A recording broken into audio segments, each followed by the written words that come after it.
Hey guys, Later Magic here, and oh yes, it is time for the most requested video in the history of my channel by a long shot. Usually when I say, oh, this was popularly requested, I mean about 3 people, because that kind of seems like a lot to me. This has been like 50, okay? I've gotten like tweets about it. Okay, well, it's like nowhere near the volume of people asking for nudes at 1 million, but, that's a ways off. I believe I've actually threatened on Twitter that if I don't get to 1 million subs, I'm going to release nudes. So it's kind of little inverse play on what most people do. And while we're on the topic of stupid YouTube trends, if this video gets, I don't know, I was going to say 10,000, that could actually happen. 100,000 likes, 100,000 likes on this video, I will sneak into Wizards headquarters and do a 24-hour overnight challenge. I mean, can you even imagine what hell I would cause while I'm there for well, honestly, it's like 12 hours. If you think about it, they're not really there for 24 hours. People are pretty much just there for 8 to 12 hours. Who named it the 24-hour challenge? I mean, if you get there at like 9 o'clock at night, you ain't staying until the next night at 9. Those people are at work during the day. Whatever. I don't know what the hell is wrong with you people that you want to hear more about this. I guess it makes you appreciate your local gaming store a little more. I don't know. So anyway, I've been thinking really hard over the last 2 weeks and taking notes about anything I might have missed in the last couple videos. And I think we all know I'm not going to go back and watch them. I'm way the hell too lazy to do that. So some of these might be repeats, but whatever. So without further ado, which is my least favorite YouTube saying, people need to shut up and stop saying that, here are some more stories from my old LGS from hell, the one I attended right before this one. Well, I mean, by this one, I mean the one I currently go to right now. So this is back when Ensel Artifact was big. I accused the second person that I went up against playing Ensel Artifact of having more than 4 in their deck, because I think we all know they did. The funny thing is, he was kind of cool. He was like a rude, obnoxious type of person, but he wasn't usually a cheater. Once in a while, he'd build his own decks too. And they were pretty creative, if he had a good idea, but he'd also net deck, so he was only half a total dick. So we kind of got along, even though he had a totally abrasive personality. But there's people that are known for cheating. Every single week they get caught cheating and the staff does nothing. I mean, because they can't prove it, I guess. Oh, and well, mostly because they just spend a lot of money at the store, so then the store doesn't care, because if they kick them out, they would personally lose money. So if somebody who spends 10 times less leaves because they don't want to play against the cheater, great, the cheater's still there, they still make money. So what a lovely business decision, isn't it? They should literally just hand out get out of cheating free passes that look like the little Monopoly card of get out of jail free when you buy a box. That should be like the buy a box promo at that store. I mean, because it already is. So, I mean, there have been people who've been caught overdrawing collected company 8 times, literally 8 times. They'll whiff on it, so they'll draw an extra card, a 6th card or whatever. I don't remember how many Coco is. I think it's 5. That is a huge, super common cheat, by the way. Watch for it. Well, I mean, the card cycled out. But cards like it. I mean, if it says look at the top X cards of your library, watch exactly how many they pick up. And if you don't want to be seen as a potential cheater, if you don't want people even remembering it wrong that you were cheating, instead of flipping up one and looking at it, then flipping up another and looking at it, just whatever it says, if it says 6, take 6 off the top of your deck, your library, and then flip them all up at the same time and look at them, because then you're done. There's no counting, and then you won't do it accidentally. You can count them while they're face down. If you make a mistake and you literally read the card wrong because you're new to the deck, you can put one back at that point and say, oops, and nobody will care. So that'll prevent, cheating and accidental cheating.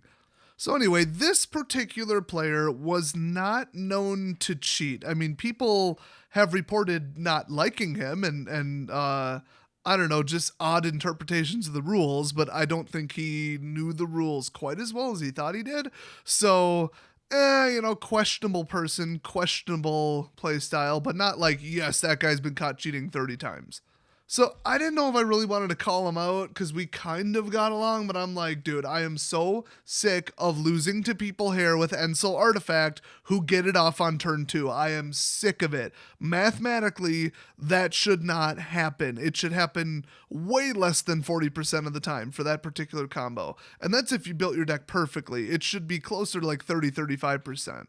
I mean, you got like a 47% chance of you getting the card in the first place, and then you also have to get something to put it on, which, okay, if 30 of your cards in the deck are artifacts, I get it. Okay, you can almost write that one completely off. But a lot of the time it was either a flying artifact or it was a Darksteel Citadel. So yeah, what are the odds of that? Not real good. So, I was rolling around in my head, am I going to try to call him out for cheating? The staff already doesn't like me because I keep raising the issue of people, literally getting caught red-handed with 8 cards in their hand cheating against me, and they said I was being disruptive. Well, it's called enforcing the damn rules, you crazy bitch. Yes, I am directing this directly to the staff member that always works there. I hate you. If you're watching this video, I hope you drop dead. Seriously. You're a miserable human being, and if you died tomorrow, I would throw a freaking party. So anyway, I wasn't going to call over the staff or the judge because the judges all hate me because I caught them cheating against me as well. Thus the term LGS from hell, in case you haven't caught on yet. But, just man to man, I said, I suspect that there's more than 4 of that card in your deck because you just got it off on turn 2 on a good target twice in a row. And he said, no, I just, I mulliganed to it. Well, he actually didn't mulligan at all. Not even once. So that excuse kind of red flagged it a little bit. Like literally telling me, oh, this is how I did it, as if I wasn't sitting there watching the damn match. I lost in like 7 minutes. I mean, it wasn't weeks ago. I wasn't just wandering past somebody else's game and then suspecting something was up. No, I was there when it happened. I mean, who the hell's that stupid? That's like cheating on camera at the GP. But yeah, then again, people are dumb enough to do that. So I told this guy, I'm like, I'm not going to be a dick and like call over the judge and say, hey, let's inspect his whole deck because, this isn't a Grand Prix. This is FNM, come on. But it would be nice if you proved it to me just for peace of mind. And I'm trying to be civil about it. And it stayed civil, although totally like catty as can be. Like you wouldn't believe it. It was just unreal. It was like frenemy level crazy. So he's like, well, I don't have to show you that. I'm like, yeah, I know. I just said that it's FNM. You probably don't. I mean, unless the staff says show us your deck, then they could. But I'm not going to do that. I just still suspect that you have more than 4, and I'm going to go around telling people that if you don't prove it, just FYI. And so he's like, oh, well, oh my God, well, that's not fair. And you're just complaining because I beat you with a better deck. I'm like, no, I'm complaining because you beat me with a combo that has like a, 25 to 45% chance of working twice. Thus cut it in half. So, 20%. I mean, a 1 in 5 shot, it's not outrageous. It can happen, except I'm getting really damn sick of everybody, every round, every week beating me on like turn 4 with that damn combo. Like no scry, no draw, turn 1, drop the Darksteel, turn 2, drop an island and the Ensel. Like every damn game, every round, every time. And then they'd win all of FNM, so they did it to like 5 people in a row too. So the odds of that cumulatively are at like 1 to 2%, and everybody kept doing it. I think it turned into one of those, like, everybody knew everybody was doing it, so everybody really, really, really started doing it, Like, if you're cheating, then I'm gonna cheat. Let's see who can out-cheat each other. Now, it also could have been that he was just hiding one of the cards somewhere and he swapped it, with one in his lap when I blinked or something, or looked away, I don't know. That's a lot more common of a cheat because, good luck proving it. He'd always wear all kinds of baggy stuff, lots of pockets, backpack real close, that kind of stuff. So the funny thing is, after, like, 5 minutes of us arguing about this, and the whole time he's shuffling, he's looking through his deck as if he's unsideboarding. He literally never sideboarded because he didn't even let me get a damn card off, basically. I might have put a 1/1 for 1 out and then nothing. I mean, I lost so damn quick to that stupid spell. I mean, half the time he'd blow up the damn artifact on like turn 4 with whatever that card was to deal the extra 5 damage and kill me. It was such a load of crap. I absolutely hate that card. I hate the combo, and I hate the store, and I hate everyone there. And I hate the staff. Oh, and I hate the judges. I really hope Wizards investigates this store. I can't be the only one. And I'm not going to file a complaint because they probably trace it back to me. But a couple of their judges there lost their judgeship because of reports, so I'm sure they're on the radar already. So this guy's like dicking around with his deck, manipulating it, counting the cards, just doing all this crazy crap. He's like sitting there shuffling and stuff and just like, why? What is he even doing? And then finally he's like, okay, yeah, you can look through my deck. And I'm like, are you kidding me? Out of nowhere, after several minutes of you manipulating your cards, looking at them, counting them, and for all I know, taking the extras and just like dropping them into your lap, now you're going to let me look at the deck. Are you kidding? I have better things to do with my life. Goodbye. And I just got up and left. I told him, I'm dropping. I'm sick of everybody here. Bye-bye. Didn't even stay for round 2. Surprise, surprise, he stopped playing with that deck the next day. By the way, if you don't remember how this situation turned out the last time I told the other part of the story in one of the last videos, I got the clever idea the next week to have one of my friends show up with his standard legal mill deck. You know what the best way to investigate somebody's deck is while they're playing? To investigate somebody's deck while they're playing by milling the whole damn deck. There were so many people forfeiting so freaking early because they'd have 3 or 4 Ensel artifact cards in the graveyard and half their library would be remaining. They're like, oh, I think you've got this game. Forfeit, scoop. It's like, no, you just don't want the 5th freaking card to go into the graveyard because you know damn well he's watching for it. He also had artifact and enchantment destruction in the deck specifically to not lose to it too early. It was the funniest freaking like counter troll I've ever seen in my life. It was so brilliant. I'm glad I came up with that idea. It was genius. And then the week after that, nobody was playing Ensel Artifact anymore. Absolutely nobody, because word got around that we were purposely trying to catch these people at cheating so that they'd have blatant evidence and they'd get kicked out of the store for a while. Because, I mean, come on. If the staff said, oh, don't do it again, but have fun, I'll see you next Friday, I would have reported them to Wizards. I would have threatened to report them to Wizards, and then whether they kicked them out or not, still reported them anyway. I am so sick of that hellhole, I really honestly hope it burns down. Oh, and if I ever move to a different city, so then you guys won't know approximately where I live. It's actually somewhat far away from where I live, but I'm going to make a whole damn video. Like, here's a picture of the staff. Here's the name of it. Here's the address. Here's the phone number. I'm so sure none of you are complete douchebags that would troll it all day and prank call it. That would totally never happen. I totally don't know you guys very well and know that somebody would do that. No, that's totally not something that's even on my radar. Oh, and if I win the lottery, I'm going to buy it myself and just burn the whole shop down. Words cannot describe how much I hate this place. You guys only have the tip of the iceberg. You only have the couple stories that I actually remember. And by the way, if you haven't seen the other videos and you think I'm overreacting and I'm exaggerating, watch the other videos from this series. Please do. In fact, if I remember, I'll put them down in the description. I am not overreacting. I am not exaggerating. This is one of the worst local gaming stores on planet Earth. And keep in mind, that seems like, it might be jumping to a conclusion. Worldwide, there's approximately 6,400 stores that carry Magic products. That's it, not counting Walmart and Target. There's only about 6,400 hobby shops in the entire world. So the fact that I've seen 8 of them, and then this one's like on a whole nother level of hell. Yeah, I'm pretty accurate. I would definitely say it's in the top 10 worst that exist. I mean, that's just math and probability, and I'm quite good at that, actually. I just realized this is pretty much just like one elaborate story and then just me venting about this hellhole, but, well, that's what it did to me.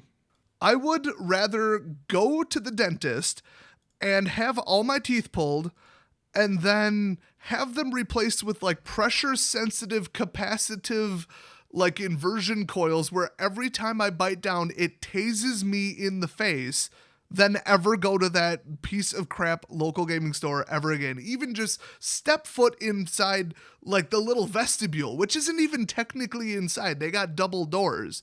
Hell, I don't want to walk on the sidewalk along the parking lot that the store is in. I don't even want to go to the other shops that sell other things and do other things that are vaguely adjacent to this place. If the military said, hey, Des, we know that you have like hip and knee problems, so we're not going to conscript you as a foot soldier, but we're really short on drone pilots. Would you like to be a drone pilot? We heard you were really good at Star Fox 64 back in the day, and it's kind of the same thing. We'll pay you $100,000 a year. I would say no, because the temptation would be too high to drop a drone strike of Hellfire missiles on that crap hole every single time the drone took off. I would have to like physically stop myself from doing that. By the way, while they're closed, while it's empty, I'm not a psychopathic murderer. But I mean, come on, drone strikes pretty much go Iraqi time, which would be nighttime here, I would assume. I don't know. So let's see, what was one of the other stories? I think I could still fit another one in. I think I might have mentioned this, but they were all out of a certain card that I needed, and they said, "Oh, wait, we've got a promo in stock." I'm like, "Oh, what like what kind of promo?" You know, because I was a little bit new to the game. This is a long time ago. And they're like, "Oh, it was like a special promo giveaway one. You know, it was either game day or F&M or something." And I'm like, "Hey, whatever. I mean, does it cost like a lot more?" And they're like, "No, it just costs a little more." And I'm thinking, okay, I need it for my deck. That's cool. Whatever. You know, alternate art, whatever. It looked real pretty. I'm looking, yeah, this is a promo. Okay, most stores do not sell promos. Why would that be? Well, because you're going to suspect that they pocketed some from an event and now they're selling them. So what probably happened in reality was somebody traded it in on like a buy list. Except that that store didn't do that. They did not take in cards on buy lists. Even their trade-in policy was complete and utter garbage. So unless they bought a whole lot, because I mean technically the owner can do whatever the hell he wants, but he was like never there ever. Maybe they got a giant lot online, which they also weren't famous for. So as far as I know, yeah, they were selling people's F&M promos. Now, a lot of the people were like 10-year veterans, so if they gave out 3 instead of 4 at an F&M, they'd catch them. So I'm still on the fence about that. But the very first LGS I went to got completely shut down, went out of business, because Wizards refused to sell them anything and banned them from the WPN program for doing this multiple times. Oh, also, I don't know if I ever mentioned this either. Their pre-order policy was, you place a pre-order, you put absolutely no money down and don't pay in advance, so okay.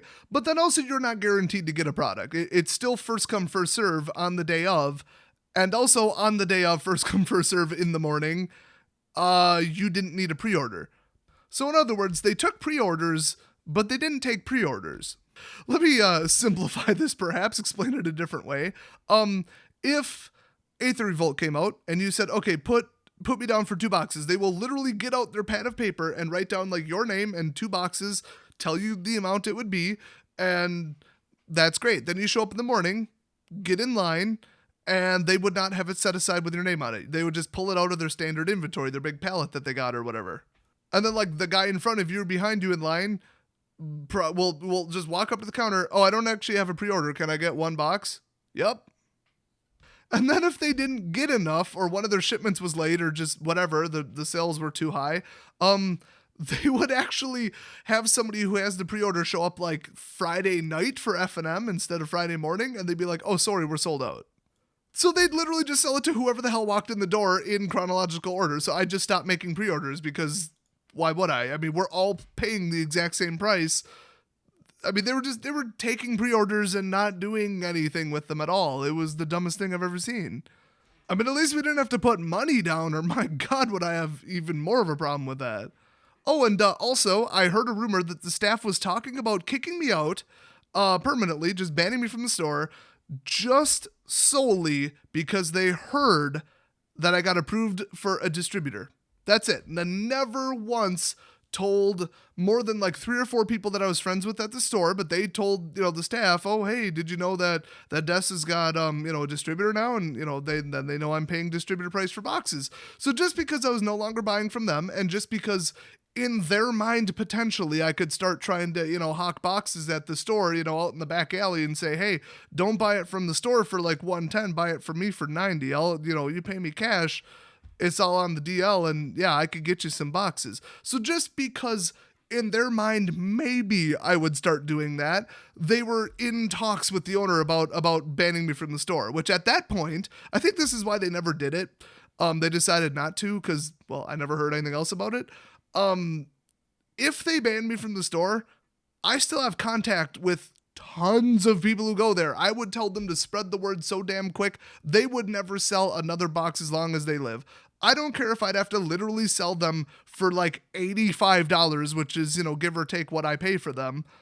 I would sell them for $85 just to zero out the number of sales that crap hole got. I absolutely would have done that just to spite them. Oh, also, I was considering actually just on the download telling people that I could get them cheaper boxes. So they were absolutely 100% correct. But it was their own fault because I hated them. So yes, they were not being paranoid. They were actually completely spot on. That is exactly what I was considering doing. But the key is I hadn't done it yet. Well, that's about all I had in my notes for stuff that I missed the first couple videos from the LGS from hell. This video is just kind of like clean upping because people wanted more stories, so I just thought of more weird crap that happened there. But definitely watch the other videos in the series. They are so much better. The stuff is so outrageous you'll think I'm like making it up. 100% of those videos are true, okay? It is not a comedy video. It is an account of things that happened. 100% legit. I am not kidding. And oh god, do I wish I was kidding about some of those things. Oh, and also, watch for the GoFundMe link. I'm gonna start like a Kickstarter or a GoFundMe or something. Once I get a final estimate of how much money it would cost to buy this store, and then get a burn permit or a construction destruction permit, and then knock it the hell down. I suspect it would be a good portion of $1 million. It's in a pretty good spot in town. But then again, I could just resell like the property once the building is gone. So I'll get the estimate going and I'll leave a link down in the description. Then you guys could contribute to ridding the world of this absolute hellhole. See you guys next video.